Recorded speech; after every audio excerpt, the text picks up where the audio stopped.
The Special Independent Investigation Panel on Human Rights Violations and Counter-Insurgency Operations in Nigeria's northeast has called on the Nigerian Armed Forces to convene a court-martial to prosecute officers suspected of involvement in the controversial June 2016 operation in Abisari, located in Mate local government area of Borno State.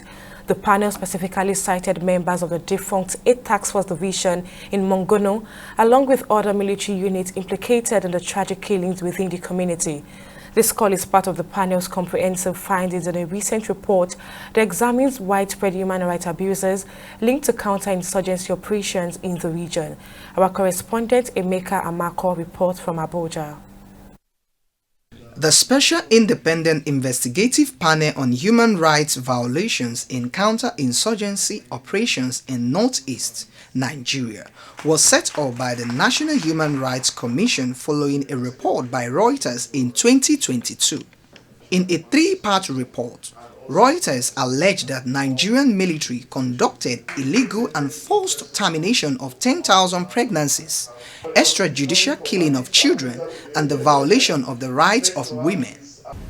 The panel's report, in particular, its findings and recommendations, offer both clarity and call for action. They underscore the complexities and human costs of counter-insurgency operations in Nigeria's northeast and provides a blueprint for meaningful reform. They highlight the urgent need for transparency within our security forces and the establishment of mechanisms to protect civilians.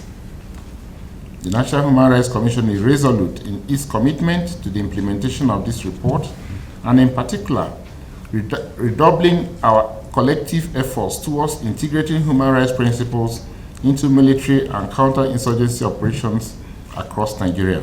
The investigative panel has now presented a report in response to the allegations of the gross violations of human rights against the Nigerian Armed Forces, reported in December 2022 by Reuters. Our extensive investigation spanned 18 months across 20 field locations and includes the collection of 199 testimonies, along with analysis of critical documents and records from state hospitals and Nigerian military. The report, which has been presented to the National Human Rights Commission, is a product of rigorous fact-finding and presents a comprehensive account of our findings.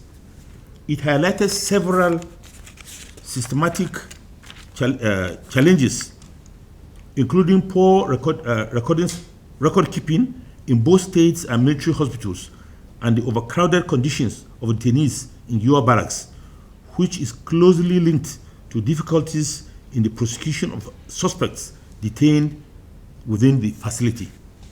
Receiving the report, the Minister of Justice says an implementation committee will be set up to review its details and develop appropriate recommendation for execution. As an important source of human rights principle into security operations, and this report will undoubtedly serve as an important tool in refining existing protocols, addressing any identified gaps, and ensuring continued compliance with human rights standards. Moreover, it will continue to contribute to enhancing the effectiveness of our armed forces as they carry out their constitutional mandate to protect the nation.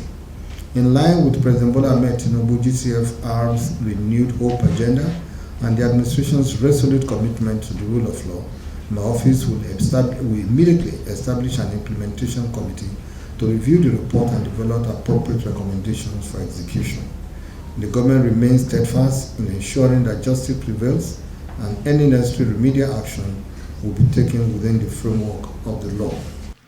Despite being cleared by the panel of allegations of mass abortion contained in the Reuters report, however, the military was indicted for mass infanticide and other killings at Abisari in Mate local government area of Borno State, northeast Nigeria, in 2016. The report further recommended the payment of compensation to victims within 90 days of receipt, while the NHRC will work out and recommend compensation to the federal government within 30 days.